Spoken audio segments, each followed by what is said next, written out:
Normally കണ്ടേക്കുന്നത് ലൈഫിൽ ഏറ്റവും അധികം വിജയം ഉണ്ടാക്കിയിരിക്കുന്നത് ഒരു ആവറേജ് പെർഫോമൻസ് ആണ്. ഏറ്റവും ജീനിയസ് ആയിട്ട് പെർഫോം ചെയ്യുന്നവർ ഒരു 10% കാണുള്ളൂ. 40% ഈ ആവറേജ് കാറ്റഗറിപ്പെടുന്നവർ. അപ്പോൾ സമൂഹത്തിലെ ഏത് കാര്യം എടുത്താലും ആവറേജുകാർ ഒരു ഡോമിനൻ്റ് ആയിട്ട് നിൽക്കുന്നതാണ്. അതെ, തൻ്റെ മകൻ അല്ല മകൾ ആവറേജ് ആണ് എന്ന് ഒരു അപ്പനും അമ്മയും തിരിച്ചറിയുക എന്നുള്ള ഒന്നാമത്തെ കാര്യം. അപ്പോൾ നമ്മൾ ശരാശരിക്കാരെ അനുവദിക്കേണ്ടത് അവൻ ഏതെങ്കിലും ഒരു കാര്യത്തിൽ തോറ്റാലും ഈ മോക്കൂടെ കിട്ടിയില്ലെങ്കിൽ അമ്മ ആത്മഹത്യ എന്ന് പറഞ്ഞിരിക്കുന്നത് 5ാം ക്ലാസ് മുതലേ ഡോക്ടറാക്കാം എന്നുള്ള രീതിയിലുള്ള ഒരു പ്രചാരം. ട്രെൻഡ് സെറ്റ് ചെയ്യുക. ട്രെൻഡ് സെറ്റിനനുസരിച്ച് ആ കുട്ടി അങ്ങ് പോയി കഴിഞ്ഞാൽ ആ കുട്ടി ഒരു മിസ്ഗൈഡിങ് ആകാൻ ചാൻസ് ഇല്ലേ. അപ്പോൾ അതുകൊണ്ടാണ് പല ക്യാമ്പുകളും വ്യക്തിത്വ വികസന പരിശീലന പരിപാടികളുടെയും പ്രസക്തി ഉള്ളത്. ഈ ലൈഫ് സ്കിൽ ട്രെയിനിങ് മസ്റ്റായിട്ടും സ്കൂൾ പാഠ്യപദ്ധതിയിൽ പെടുത്തണമെന്നും അല്ലെങ്കിൽ അഡീഷണൽ ആയിട്ട് കൊടുക്കണമെന്നും പറയുന്നതിൻ്റെ കാര്യം ഇതാണ്. എല്ലാ സ്ഥാപനങ്ങളും ഏറ്റവും പുതിയോടെ ഇനി വരും കാലങ്ങളിൽ കാണുന്നത് ആത്മാർത്ഥതയുള്ള മനുഷ്യനെയാണ്. കാരുണ്യം എന്ന് പറയുന്ന ഗുണം ഈ വരും കാലങ്ങളിൽ വലിയ വില ആണ് അതിനുള്ളത്. ആവറേജ് ആയിട്ടുള്ള കുട്ടികളുണ്ടല്ലോ, ഞാൻ നോർമലി കണ്ടേക്കുന്നത് ലൈഫിൽ ഏറ്റവും അധികം വിജയം ഉണ്ടാക്കിയിരിക്കുന്നത് ഒരു ആവറേജ് പെർഫോമൻസ് ആണ്. പക്ഷേ ഇവർക്കുണ്ടാകുന്ന ഏറ്റവും വലിയൊരു സങ്കടകരമായ കാര്യം എന്ന് വെച്ചാൽ മറ്റു കുട്ടികളായിട്ട് കമ്പയർ ചെയ്തിട്ട് നീയും നീറ്റ് എഴുതി ഡോക്ടർ ആകണം എന്ന് പറഞ്ഞുകൊണ്ട് അതിനുവേണ്ടി ഫോക്കസ് ചെയ്തിട്ട് ഈ പറഞ്ഞ പോലെ റാങ്ക് കിട്ടുന്നില്ല. സ്വാഭാവിക ഒരു ഭയങ്കര ഡിപ്രസ്ഡ് ആവും. ഇവരോട് എന്താണ് സാറിന് പറയാനുള്ളത്? ഈ പറയുന്ന ആ ഒരു അവസ്ഥ നമ്മൾ നോക്കണം. ഒരു ക്ലാസ് റൂം എടുത്താൽ ആ ക്ലാസ് റൂമിൽ തന്നെ ഈ സാറി പറഞ്ഞ ശരാശരി ആവറേജ് എന്നാണല്ലോ നമ്മൾ പറയുന്നത്. അതെ. പക്ഷേ ഒരു മാത്സിൻ്റെ ക്ലാസ്സിലോ ഫിസിക്സിൻ്റെ ക്ലാസ്സിലോ സയൻസ് വിഷയങ്ങളോ ഏത് വിഷയമായിക്കോട്ടെ ആ വിഷയങ്ങളിലൊക്കെ ഏറ്റവും എക്സലൻ്റായിട്ട് ഏറ്റവും ജീനിയസ് ആയിട്ട് പെർഫോം ചെയ്യുന്നവർ ഒരു 10% കാണുള്ളൂ. അതെ. അപ്പോൾ ഒരു 90% ബാക്കി നിൽക്കുമല്ലേ. ആ 90-ലൊരു 40% ഈ ആവറേജിൽ നിൽക്കപ്പെടുന്നുണ്ട്. അപ്പോൾ സമൂഹത്തിലെ ഏത് കാര്യം എടുത്താലും ആവറേജുകാർ ഒരു ഡോമിനൻ്റ് ആയിട്ട് നിൽക്കുന്നതാണ്. അവിടെ നമ്മൾ ആ ആവറേജുകാരുടെ തൻ്റെ മകൻ അല്ല മകൾ ആവറേജ് ആണ് എന്ന് ഒരു അപ്പനും അമ്മയും തിരിച്ചറിയുക എന്നുള്ള ഒന്നാമത്തെ കാര്യം.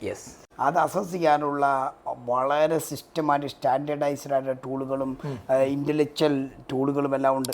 അതിൽപ്പെട്ട ഒന്നാണല്ലോ മൾട്ടിപ്പിൾ ഇൻ്റലിജൻസ്. അപ്പോൾ ആ മൾട്ടിപ്പിൾ ഇൻ്റലിജൻസിൻ്റെ അകത്ത് വരുമ്പോൾ നമ്മൾ കാറ്റഗറൈസ് ചെയ്യുന്ന 9 മൾട്ടിപ്പിൾ ഇൻ്റലിജൻസുകളിൽ ഓരോ ഇൻ്റലിജൻസിലും 4 മനുഷ്യരെ നമുക്ക് തിരിക്കാം. Excellent, above average, average, below average. അപ്പം ബിലോ ആവറേജിലാണ് കുട്ടിയെങ്കിൽ ആ മേഖലയിൽ നമ്മൾ ട്രൈ ചെയ്യരുത്. ഒരു കാര്യമില്ല. ആവറേജുകാരന് നമ്മൾ കൊടുക്കേണ്ടത് അവൻ പരിശ്രമിക്കാൻ തയ്യാറാണെങ്കിൽ പരാജയപ്പെട്ടോട്ടെ. പക്ഷേ പരാജയത്തിലൊരു പാഠമുണ്ട്. വീണ്ടും ഉയർന്ന് വരാൻ അവന് അതുവഴി സാധിക്കും. പലപ്പോഴും ശ്രദ്ധിച്ചാലറിയാം. ഒരു ക്ലാസ് പണ്ടൊക്കെ ഞങ്ങളുടെയൊക്കെ കാലത്ത്, സാറിൻ്റെ അറിയത്തില്ല ഇച്ചിരിയുടെ ഡിഫറൻസ് എൻ്റെ ഉള്ളതുകൊണ്ട് ഞാൻ പറയുവാണ്, ഞങ്ങളുടെയൊക്കെ കാലത്ത് ആ പ്രൈമറി ലെവലിൽ പോലും ഏതെങ്കിലുമൊക്കെ ഒരു ക്ലാസ്സിൽ തോക്കാതെ ഒന്നും എല്ലാവരും ഒന്നും കയറി വരുന്നവരൊരു 20% ഉള്ളൂ ഒരു ക്ലാസ്സിൽ തോക്കാതെ വന്നത്. ദൈവാനുഗ്രഹത്തിൽ ഞാൻ ഒരു ക്ലാസ്സിൽ തോക്കാതെ 10 വരെ ജയിച്ചു വന്നു. അത് മഹാഭാഗ്യമായിട്ട് കാണുന്നു. അത് ഭാഗ്യമാണോ എന്നുള്ളത് പിന്നീട് എനിക്ക് മനസ്സിലായത് പരിശ്രമത്തിൽ മാത്രമേ. എൻ്റെ വീടിൻ്റെ ഒരു പാവപ്പെട്ട സാഹചര്യമായിരുന്നത് കൊണ്ട് പഠിക്കുമല്ലാതെ വേറെ ഒരു രക്ഷയില്ലായിരുന്നു. അതുകൊണ്ട് പഠിച്ചതാണ്. അപ്പം ഞാൻ പറഞ്ഞു വരുന്നത്, ജീവിതത്തിൽ ഒരു വട്ടം തോറ്റ ആ കുട്ടി പിന്നീട് പഠനത്തിൻ്റെ പ്രാധാന്യം തിരിച്ചറിയുകയും പിന്നീട് ഉയർന്നു വരികയും എല്ലാ രംഗത്തും. അപ്പം നമ്മൾ ശരാശരിക്കാരെ അനുവദിക്കേണ്ടത് അവൻ ഏതെങ്കിലും ഒരു കാര്യത്തിൽ തോറ്റാലും അവന് ഒരു അവസരം കൊടുക്കാൻ മാതാപിതാക്കൾ തയ്യാറായാൽ മതി സാറേ. അതുപോലെ തന്നെ അവനെ ഒന്ന് അസസ് ചെയ്യാൻ ഇവിടെ എക്സ്പെർട്ടുകളുണ്ട്. എൻ്റെ കുഞ്ഞിനെ ഒന്ന് രക്ഷപ്പെടുത്തിയെടുക്കണം എന്ന തീരുമാനത്തിൽ ചുമ്മാ കൊണ്ട് ഈ കുട്ടിയെ മറ്റുള്ളവരുമായിട്ട് അവൻ്റെ കഴിഞ്ഞും വലിയ കപ്പാസിറ്റി ഇൻ്റലക്ച്വൽ ഉള്ള ഒരാളുമായിട്ട് അനാവശ്യമായി, ആ വാക്കാണ് ശരി, ആവശ്യത്തിനല്ല അനാവശ്യമായ മത്സരത്തിലേക്ക് തള്ളിവിടുക. ശരി, ഞാൻ ഒരു സ്കൂളിൽ പേര് ഞാൻ പറയുന്നില്ല, ആ സ്കൂളിൽ ഞാൻ ക്ലാസ് എടുത്ത് കഴിഞ്ഞപ്പോൾ ഒരു പെങ്കൊച്ചെൻ്റെ അടുത്ത് വന്നു. ഇങ്ങനെ കൈ ഭയങ്കര വിറയ്ക്കുവാണ്. അപ്പോൾ ഞാൻ ചോദിച്ചു, അപ്പം മോളെന്ത് ഇത്ര ഇതായിട്ട് നിൽക്കുന്നത്? പറഞ്ഞു, അതിൻ്റെ ചേച്ചി നീറ്റ് എഴുതി ശ്രമിച്ചു, കിട്ടിയില്ല. അപ്പോൾ അമ്മയ്ക്ക് ഭയങ്കര സങ്കടമായി. അപ്പോൾ ഇനി പ്രതീക്ഷ മകളിലാണ്. അപ്പോൾ ഈ മോക്കൂടെ കിട്ടിയില്ലെങ്കിൽ അമ്മ ആത്മഹത്യ എന്ന് പറഞ്ഞേക്കുന്നത്. മൂത്ത ചേച്ചി പലതവണ ശ്രമിച്ചിട്ട് കിട്ടിയിട്ടില്ല. അപ്പം ഈ ഇളയ മകളെ എങ്ങനെയൊരു അടിച്ചേൽപ്പിക്കാൻ വേണ്ടി അമ്മ നോക്കുവാണ്. അപ്പം ഈ അമ്മ ഒരിക്കലും ചിന്തിക്കുന്നില്ല എൻ്റെ മോളുടെ കുറവെന്താ കഴിവെന്താണെന്ന് ചിന്തിക്കുന്നില്ല. ഇപ്പം സാർ ഈ പറഞ്ഞ കാര്യങ്ങൾ വെക്കുമ്പോൾ ആ ഒരു അസസ്മെൻറ്റ് വളരെ ശരിയാണ്. അപ്പോൾ ചില ധാരണകൾ നമുക്കുള്ളത്, ചില ഈ നമ്മൾ സെറ്റ് ചെയ്ത് വെച്ചിരിക്കുന്നത് എല്ലാം ശരിയല്ല. ആദ്യം അതാ മനസ്സിലാക്കണം. അപ്പോൾ അതിനകത്ത് നമ്മുടെ അനുഭവങ്ങളിൽ നിന്നും ആളുകളുടെ ഒരു പ്രത്യേക ബിഹേവിയർ പാറ്റേണിൽ നിന്നും നമ്മൾ ചിലത് പഠിച്ച് പറഞ്ഞു കൊടുക്കേണ്ടതിലെ ഒരു പ്രധാനപ്പെട്ട സാധനം, നമ്മുടെ ഈ ശരാശരിക്കാരെയൊക്കെ തീർച്ചയായിട്ടും നമുക്കൊന്നും അവരെ മനസ്സിലാക്കാൻ ശ്രമിച്ചാൽ, അവരെയൊക്കെ ഒരു ക്യാമ്പിലൊക്കെ പങ്കെടുത്ത് ഒക്കെയല്ലേ നമുക്ക് കുറേ കുട്ടികളെ പരിചയം. അപ്പോൾ ക്യാമ്പിലൂടെയോ വ്യക്തിത്വ വികസന പരിശീലന പരിപാടികളിലൂടെയോ അല്ലെങ്കിൽ ഏതെങ്കിലും തരത്തിലുള്ള ഒരു ഇൻ്റർവെൻഷൻ ആ കുട്ടികളിൽ ഇത് 5ാം ക്ലാസ്സിൽ പഠിക്കുമ്പോൾ ഇതിന് ഡോക്ടർ ആക്കണം എന്നങ്ങ് തീരുമാനിച്ചിട്ട് പിന്നെ അതിനുവേണ്ടിയുള്ള ട്രെയിനിങ്ങിലേക്കും. സോഷ്യൽ മീഡിയയിലൊക്കെ ഇപ്പം വന്നുകൊണ്ടിരിക്കുന്ന ഒരു ആഡ് പോലെയുള്ളതാണ്. 5ാം ക്ലാസ് മുതലേ ഡോക്ടറാക്കാം എന്നുള്ള രീതിയിലുള്ള ഒരു പ്രചാരം. അപ്പം അത് 5ാം ക്ലാസ് മുതലേ ഈ എല്ലാ കുട്ടികളെയും അങ്ങ് ഈ ഒരു ട്രെയിൻ ചെയ്യിച്ചോ ആ ഒരു പ്രോഗ്രാമിൽ കോച്ചിങ് കൊടുത്താൽ ഡോക്ടർ 10ാം ക്ലാസ് ആകുമ്പോഴോ അല്ലെങ്കിൽ 12th കഴിയുമ്പോഴോ അവരതിലേക്ക് എത്തുമെന്നുള്ള ഒരു ധാരണയിലാണ് ഇതൊക്കെ ചെയ്യുന്നത്.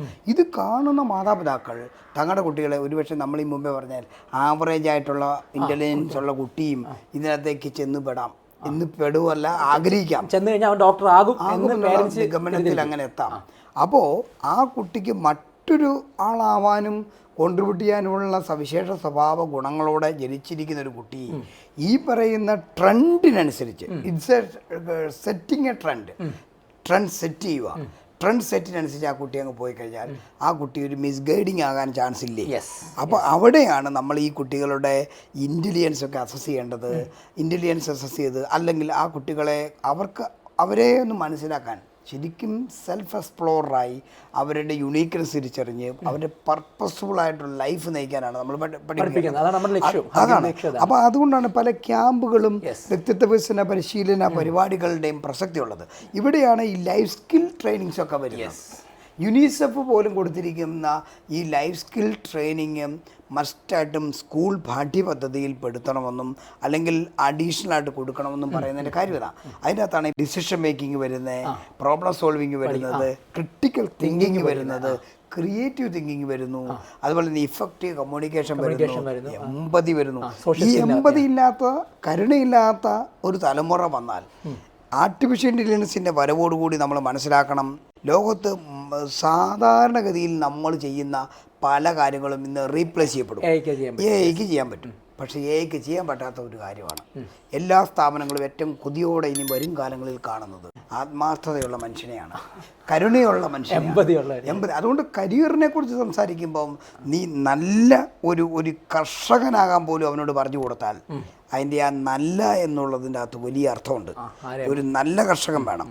വിഷലിപ്തമായ ഈ വിഷത്തിൽ മുക്കിയുള്ള സാധനം കൊടുത്ത് അതിനപ്പുറമുള്ള ഒരു കർഷകനെ നമുക്കിവിടെ വേണമെന്നും ഒരു ഡോക്ടറെ നമുക്ക് നല്ലവനെ വേണം. സാറേ, ശരിക്കും നമ്മുടെ ഈ ക്യാമ്പുകളിലൂടെ ഈ ഒരു സ്കില്ല് ഡെവലപ്പ് ചെയ്യുക എന്നുള്ളതാണല്ലോ നമ്മൾ ലക്ഷ്യം വെക്കുന്നത്. പക്ഷേ നിർഭാഗ്യവശാൽ പല രക്ഷകർത്താക്കളും 3 ദിവസത്തേക്ക് പിള്ളേരുടെ ശല്യം ഉണ്ടാകാതിരിക്കാൻ വേണ്ടിയിട്ടാണ് ഈ ക്യാമ്പിലേക്ക് വിട്ടുകൊണ്ടിരിക്കുന്നത്.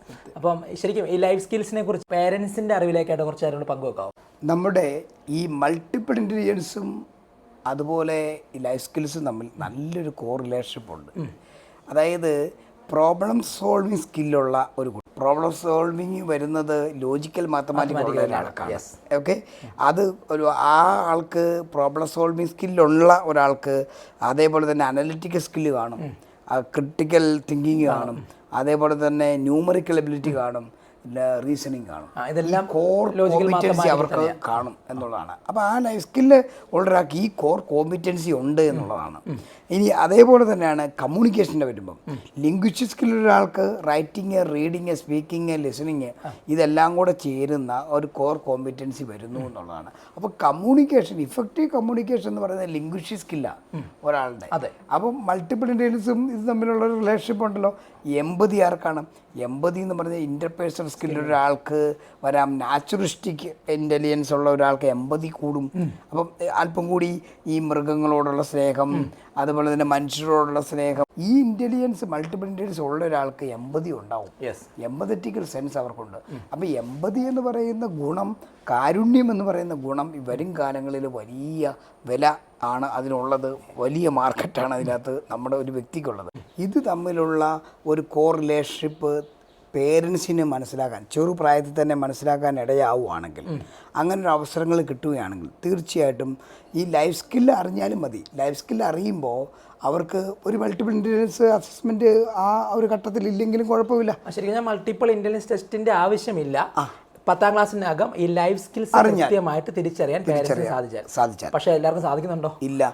ഉദാഹരണത്തിന് ടീം ഇപ്പയുടെ ക്യാമ്പുകളൊക്കെ നടത്തി കുട്ടികളെ ഇങ്ങനെ സ്റ്റെപ്പ് ബൈ സ്റ്റെപ്പ് അവരെ മനസ്സിലാക്കാൻ അവരുടെ ലൈഫ് സ്കില്ലിൻ്റെ ആ ലെവലിൽ ഓറിയൻറ്റേഷൻ കൊടുത്തു കൊണ്ടുവന്ന് വെറും ആവറേജും ബിലോ ആവറേജിലും ഒക്കെ നിന്ന കുട്ടികളെ ഒരു ഹയർ ലെവലിലേക്ക് എബോ ആവറേജിലെത്തി എക്സലൻസിലേക്ക് ചില കുട്ടികളെ എത്തിക്കാൻ കഴിയുന്നില്ല. കാരണം നമുക്ക് അത്തരത്തിലുള്ള ട്രെയിനിങ് ഉള്ളവർ കൊടുത്തു.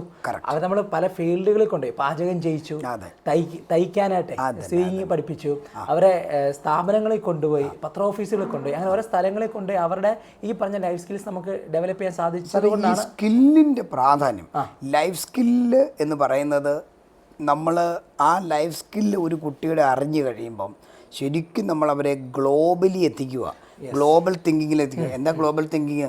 ഗ്ലോബലി ഇപ്പോൾ എല്ലാം ഒരു പെസ്യൂട്ട് മൂവ്മെൻ്റ് എന്ന് പറയുന്നത് സ്കിൽ അസസ് ചെയ്ത് സ്കിൽ ബേസ്ഡാണ് ജോലി.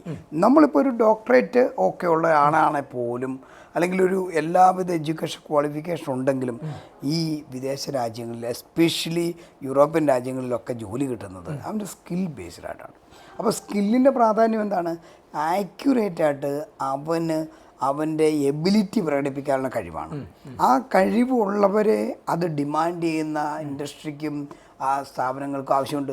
അപ്പം നമ്മൾ ഇവിടെ ലൈഫ് സ്കില്ലിലൂടെ അവൻ്റെ ബേസിക് ഇൻട്രൻസിക് ആയിട്ടുള്ള സ്കില്ല് മനസ്സിലാക്കിയിട്ട്, അതായത് അവൻ എക്സ്റ്റേണലി അവനിൽ നിന്ന് ഡിമാൻഡ് ചെയ്യുന്ന, അവനിൽ നിന്നും ഒരു സ്ഥാപനത്തിന് വേണ്ട മറ്റുള്ളവർക്ക് വേണ്ട സ്കില്ലിലേക്ക് പോകാൻ അത് സാധിക്കുന്നു എന്നുള്ളതാണ്. അപ്പോൾ ഈ സ്കിൽ ട്രെയിനിങ് കൊടുക്കുമ്പോൾ എപ്പോഴും ഓർക്കണം, അത് അവനെ ശരിക്കും ജീവിക്കാൻ പ്രാപ്തനാക്കുക. നമ്മുടെ ഈ സ്കിൽ ഇന്ത്യ മിഷൻ തന്നെ അതാണ് അല്ലേ, സ്കിൽ ഇന്ത്യ. സാറേ, നമ്മളിപ്പോൾ പറഞ്ഞു വന്ന കാര്യങ്ങളൊന്ന് കൺക്ലൂഡ് ചെയ്യുവാണെങ്കിൽ ആവറേജ് ആയിട്ടുള്ള സ്റ്റുഡൻസിന് ഒരുപാട് സാധ്യതകൾ മറ്റുള്ളവരെ അപേക്ഷയുണ്ട്. പക്ഷെ അവരുടെ സ്കിൽ അവർ കൃത്യമായിട്ട് അസസ് ചെയ്ത് മുമ്പോട്ട് പോകണം അല്ലേ? പോകണം. തീർച്ചയായിട്ടും അതാണ് നമുക്ക് കൊടുക്കാവുന്നതിൽ വെച്ച് ഏറ്റവും മഹത്തായ ഒരു കാര്യം, അവർക്ക് കൊടുക്കാവുന്ന ഗിഫ്റ്റ്. തീർച്ചയായിട്ടും. സാർ, അടുത്ത ചോദ്യം എന്നുള്ളത് എല്ലാവരും ശ്രദ്ധിച്ചിട്ടുള്ള എന്നാൽ ആഴത്തിൽ ചിന്തിക്കേണ്ട ഒന്നാണ്. ഈ MBBS കിട്ടിയില്ലെങ്കിൽ അടുത്ത ഓപ്ഷനായിട്ട് പലരും കാണുന്നത് വെറ്റിനറിയാണ്, പിന്നെ അഗ്രികൾച്ചർ ഓപ്റ്റ് ചെയ്യുന്നവരുണ്ട്.